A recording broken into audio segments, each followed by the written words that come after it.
હમણાં જો કદાચ એનો બ્લેક ઉપર જાય એટલે બ્લેક થઈ જાય એવું હોય હશે ને તો બદલશે. હા જો બ્લેક થવા માંડ્યો જો મિત્રો આજે આપણે જોશું એક મિત્ર દ્વારા એક સરસ મજાના નાના એવા પ્રાણીનું રેસ્ક્યુ ઓપરેશન. પણ એ પહેલા એની થોડી માહિતી પણ મેળવી લઈએ.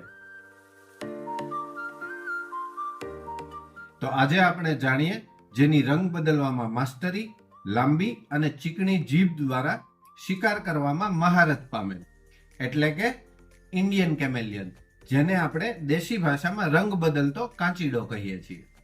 તો ચાલો આજે આપણે કાચીડાની રંગીન દુનિયામાં ડૂબકી લગાવીએ અને તેના રહસ્યો ખોલીએ.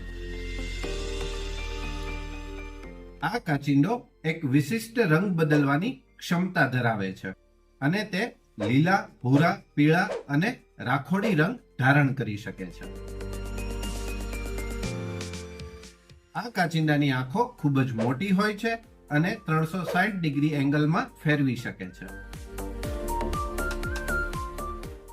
આ કાચિંડો લાંબી અને ચીકણી જીભ ધરાવે છે જે તેના શરીર કરતા બમણી સાઈઝમાં હોય છે. હવે જાણીએ એના પગ વિશે. આ કાચિંડાના પગ સાણચી આકારના હોય છે, જેમાં એક બાજુ 2 અને બીજી બાજુ 3 એમ કુલ 5 અંગૂઠા હોય છે. મિત્રો જુઓ કુદરતની કરામત. કાચિંડાને પોતાનું રક્ષણ કરવા માટે નાના શંકુ આકારના ભીંગડાવાળી ચામડી મળેલી હોય છે, જે સાપ જેવા સરીસૃપોથી બચવા માટે પોતાનો રંગ બદલી શકે છે અને ઝડપથી આસપાસના વાતાવરણમાં ભળી જાય છે. આમ જોવા જઈએ તો કાચિંડો એક એકાંત પ્રિય પ્રાણી છે, જે જંગલો, ઝાડીઓ અને બગીચાઓ સહિત વિવિધ વસવાટોમાં જોવા મળે છે. ભારતીય કાચિંડો તેના નમ્ર સ્વભાવ માટે જાણીતો છે, પણ તેને ઘરમાં પાલતુ પ્રાણી તરીકે પાળી ના શકાય. કાચિંડો ઝડપથી અનુકૂલન સાધી શકે છે, પણ છતાં શહેરી વિસ્તારમાં વસવાટના જોખમને કારણે તેનું અસ્તિત્વ ધીરે ધીરે નાશ થતું જાય છે. કાચિંડો પોતાના રંગ બદલવાની શક્તિનો ઉપયોગ પોતાના બચાવ માટે તો કરે જ છે. આ ઉપરાંત કરોળિયા, તીતી ઘોડા જેવા સામાન્ય જીવજંતુના શિકાર માટે પણ તે પોતાની આ ક્ષમતાનો ઉપયોગ કરે છે અને જ્યાં સુધી તેનો શિકાર તેની પહોંચમાં ના આવે ત્યાં સુધી વાતાવરણ સાથે અનુકૂળ થઈ છુપાઈ રહે છે.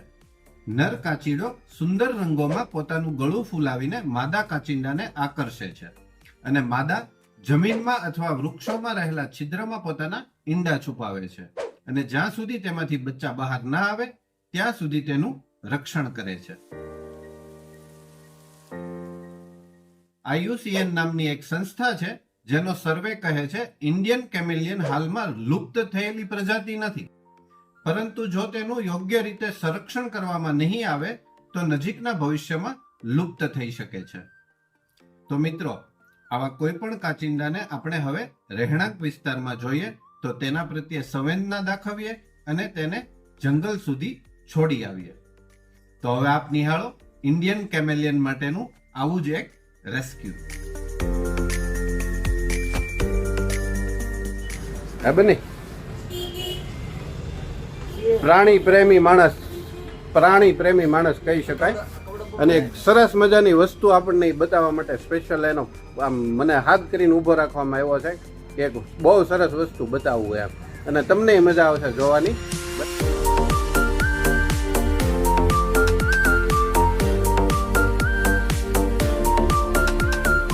બની આને શું કહેવાય ભાઈ? આ ઇન્ડિયન કેમેલિયન કહેવાય આને. ઇન્ડિયન કેમેલિયન. વાહ. અહીંયાથી ઘરમાં નીકળો તો એટલે હું એને રેસ્ક્યુ કરીને મૂકવા જાઉં. હવે આને જંગલમાં પાછો મૂકી દેવાનો. સરસ મસ્ત છે હો. પણ જો છે ને મેં કીધું હતું ને મસ્ત વસ્તુ બતાવું તમને. કલર બદલશે હમણાં જો કદાચ એનો બ્લેક ઉપર જાય એટલે બ્લેક થઈ જાય એવું હોય. હશે ને તો બદલશે. હા જો બ્લેક થવા માંડ્યો જોવો. જો મિત્રો આવો મુનાભાઈ, જો કાળા ડાઘા પડવા માંડ્યા. કાળા ટી શર્ટ ઉપર બેઠો ને એટલે.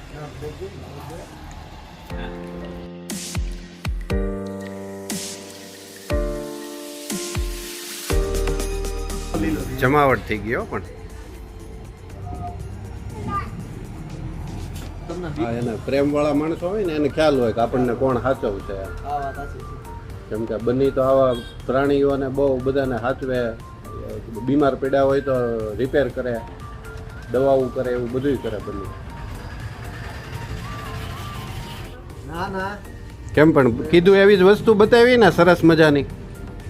મેં મારી લાઈફમાં પહેલો એક્સપિરિયન્સ કર્યો છે. મેં મારી લાઈફમાં ક્યારેય આ જોયો નહોતો, એટલે આમ બહુ દૂરથી કે એમ ક્યારેક જોયો હશે, પણ આ રીતે ક્યારેય મેં નથી જોયેલું. વાહ બની વાહ, મને તો આજ ખુશ કરી દીધો ભાઈ, સાચે દિલથી. અને હું અત્યારે અહીંયા આવી ગયો રેડી છું ને. બહુ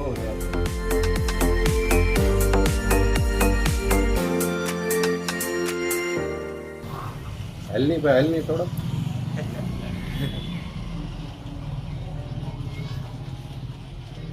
હવે આપણે ગ્રામીણ જીવ ગાડા એની આંખ ને બધું જો ને કેવું અલગ અલગ ગજબ છે. બે સાઈડ થી જોઈએ છે. બે અલગ અલગ સાઈડ જોઈએ છે.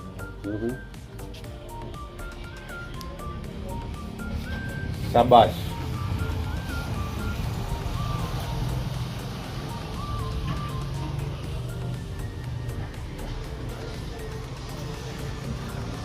બન્નીભાઈ એનું રેસ્ક્યુ કરેલું છે ને, હવે એને જંગલમાં મૂકી આવશે પાછા.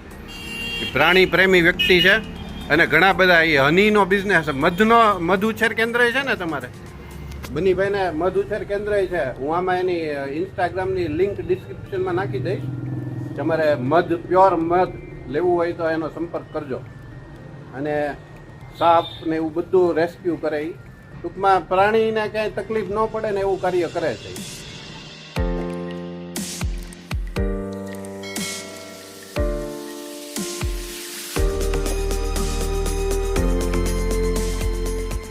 આ મારો છોકરો આ વિડીયો જ્યારે જોઈ જશે ને બની, ત્યારે મારી અણી કાઢી લે. આઈલેસ કર શાંતિ ન હોય.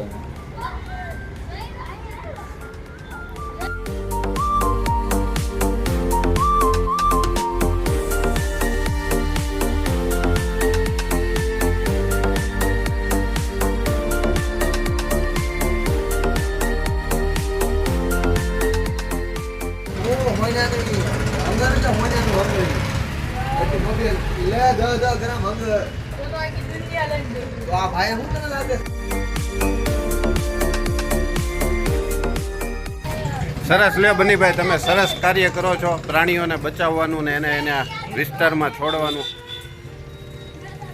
અને આવીને આવી કામ કરતા રહ્યો ને આવીને આવી પ્રગતિ કરતા રહ્યો. ચાલો મળીએ બન્ની પાછા.